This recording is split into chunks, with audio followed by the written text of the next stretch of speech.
¿Te ha pasado que te realizas unos estudios y no entiendes ni la mitad de la hoja? Ves muchas letras, números, rangos, asteriscos, resultados remarcados en negrita y solo puedes pensar, ¿estoy bien? O te tomas la temperatura o a tu bebé y te preguntas si lo que tienes es fiebre. O más común, te toman la presión, te sale 160 y tu abuelito te dice que tienes la presión baja. Pues bien, el día de hoy vamos a hablar de todo eso. Vamos a hablar de signos vitales normales, valores de biometría hemática, glucosa, colesterol y función renal. Pero de forma clara, sencilla y sin palabras raras. Quédate para que puedas entender qué significan todos estos números y, más importante, que puedas detectar algo malo a tiempo.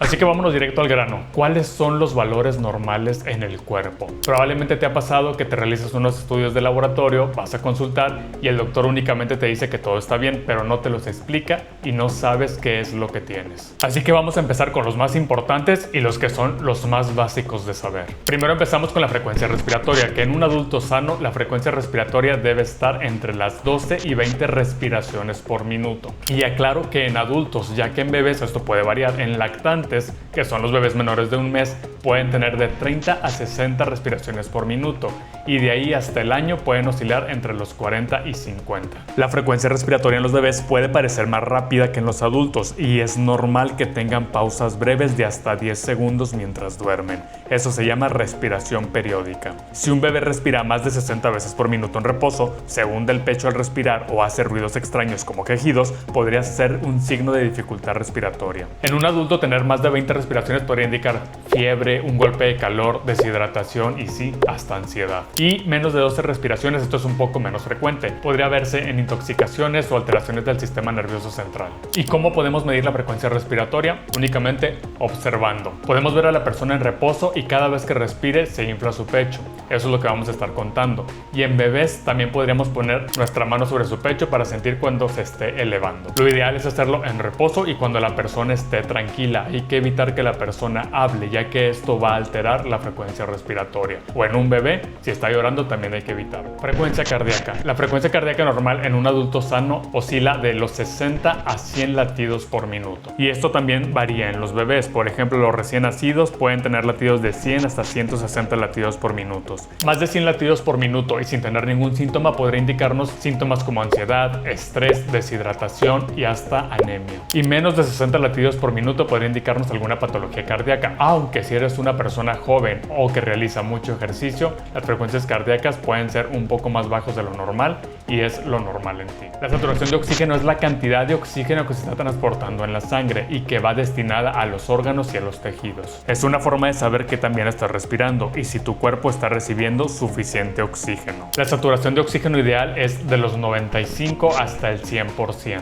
Menos del 90% es alerta roja. Puede haber un problema respiratorio grave como asma, neumonía o COVID. Entre 90 y 94% requiere únicamente observación clínica, especialmente si hay síntomas como tos, fatiga o dificultad para respirar. La forma de medir la saturación de oxígeno es con un aparatito llamado oxímetro de pulso que se coloca generalmente en el dedo. Es rápido, indoloro y da datos de saturación de oxígeno y frecuencia cardíaca. De estos no es necesario hablar mucho, ya que recientemente acabamos de vivir una situación que fue la pandemia y llegó a ser normal que todos tuviéramos uno de estos en nuestra casa. Y ahora continuamos con la presión arterial. La presión arterial es la fuerza que ejerce la sangre contra las paredes de las arterias cada vez que el corazón late y descansa. Es uno de los signos vitales más importantes porque nos dice cómo está funcionando el corazón y los vasos sanguíneos. La presión arterial ideal es de 120/80, que es lo que probablemente hemos escuchado toda nuestra vida, aunque tener una presión de 90 y 60 también puede considerarse óptima para el cuerpo. Y por eso aquí usaremos la palabra óptima, no normal, ya que óptima quiere decir que es el requerimiento necesario para que el cuerpo pueda funcionar, porque por fuera se ve mucho que hay personas que tienen presión de 100/60, 90/60 y se quedan con la idea de que tienen presión baja. Y vamos a hablar rápidamente de esto, ya que probablemente tengas una tía, una amiga, un amigo que te dice que ellos tienen presión baja. Pongamos el ejemplo de una presión de 90/60. Si bien es una presión que podría considerarse bajita, es lo necesario para que esa persona pueda trabajar de manera óptima. Y tener esta presión puede variar de muchos factores. Por ejemplo, es más común en mujeres delgadas, de estatura baja o personas que hacen mucho deporte. El problema no es tener la presión baja, sino los síntomas. Si tienes esa presión y tienes mareo, debilidad, fatiga, visión borrosa, podría considerarse una hipotensión. Quiero aclarar que la presión baja, como le decimos coloquialmente, no es un diagnóstico ni es un síntoma, es un síndrome. Un síndrome es un conjunto de síntomas. En este caso sería tener la presión en números más bajo de lo esperado y tener síntomas. Si no tenemos síntomas, no podríamos considerar que una persona tiene presión baja. Si tú te tomas constantemente la presión y traes 160, 90, 60, esa es tu presión óptima. No significa que la tengas baja. No hay que subírtela con Coca-Cola ni con pan dulce, que es algo muy habitual que se suele decir. Lo que sí debería preocuparte es cuando tu presión esté alta. ¿Qué significa alta? Que el primer número esté arriba de 130 y el segundo arriba de 85. Y quiero aclarar que tener una toma de presión con esos valores no significa que ya tengamos el diagnóstico de hipertensión, pero sí hay que estarla repitiendo en los siguientes días para poder confirmarlo o descartarlo. Y muy importante, la presión alta no da síntomas. Si bien hemos escuchado que cuando una persona tiene la presión alta le duele la cabeza, tiene náuseas, vómito o tiene mareos, no necesariamente se siente todas las personas y menos cuando están debutando con el diagnóstico. Así que es muy importante estártela revisando constantemente para poder descartarla. Temperatura corporal. Esta es la medida de calor interno que produce el cuerpo, que es una relación entre el metabolismo, que es cómo funciona el cuerpo, y la pérdida de calor a través de la piel y el sudor. Para esto sí hay que hacer algunas aclaraciones, ya que la temperatura puede variar dependiendo del método de donde lo estemos realizando. Por ejemplo, de forma oral, o sea la boca, la temperatura puede ser de 36 a 37 grados. Axilar puede ser de 36.5 a 37.5. Rectal, en caso de los niños y bebés, puede ser desde 36.5 hasta 38. Y timpánica, eso quiere decir en el oído, es desde 36 hasta 38. Pero para fines prácticos, la temperatura ideal del cuerpo para funcionar es de 36.5 hasta 37.5. Más de 38 grados ya se considera fiebre. Y probablemente te estés preguntando, si lo normal es 37.5 y fiebre empieza hasta los 38, ¿qué es lo que hay en medio? Eso se llama febrícula, que es un estado en el que sube la temperatura pero no llega a ser fiebre, y esta se puede producir por deshidratación, por estar expuesto a calor externo. Entonces aquí lo único que hay que hacer es tratar de buscar la causa. Y también quiero aclarar, tener temperatura abajo de 35 grados ya se considera hipotermia. Lo digo porque muchos en nuestras casas tenemos termómetros digitales y estos muchas veces pueden fallar. Me ha tocado que llegan pacientes a urgencias o a la consulta diciendo que se tomaron la temperatura y traían 34 grados. Llegan caminando como si no tuviera nada. Entonces es muy importante recordar que nuestra temperatura normal es de 36.5 a 37.5. En caso de termómetros digitales y que lo tomemos en el axila, como es lo más común, hay que recordar que va a ser desde los 36 hasta los 37.5. Si estamos dentro de ese rango, está normal. Si estamos abajo de los 35, hay que checar ese termómetro. Y ahora vamos a la glucosa. Es el azúcar que circula en tu sangre. Proviene de los alimentos que comes, especialmente de los carbohidratos. Es la gasolina de tus células, pero si se queda circulando mucho tiempo, empieza a dañar los órganos. Así que vamos a hablar de los valores normales de azúcar en sangre. Y lo normal es de 70 a 100. Ahora bien, probablemente me vas a decir, es que yo fui a consultar y me dijeron que hasta 105, 106 puede llegar a considerarse normal. Y sí, puede haber ciertas variaciones dependiendo de dónde se tome la literatura. Pero aquí nos estamos basando en la ADA, que es la Asociación Americana de Diabetes, y estamos tomando en cuenta las guías del 2024. Según la ADA 2024 y la OMS, los valores normales de azúcar deben ser menores a 100 miligramos por decilitro. Glucosa alterada en ayuno es de 100 a 125, lo que conocemos coloquialmente como prediabetes. Y diabetes es de 126 para arriba, y esta debe ser tomada en al menos 2 pruebas para poder hacer el diagnóstico. Así que valores de 100 a 105 no podrían considerarse normales, pero sí puede llegar a verse en personas sanas. Por ejemplo, en personas que están estresadas, que están durmiendo poco, tienen ayuno prolongado, tienen sobrepeso o sedentarismo. Por eso algunos médicos no se alarman con estos valores, si es que no hay factores de riesgo, pero no se consideran como tal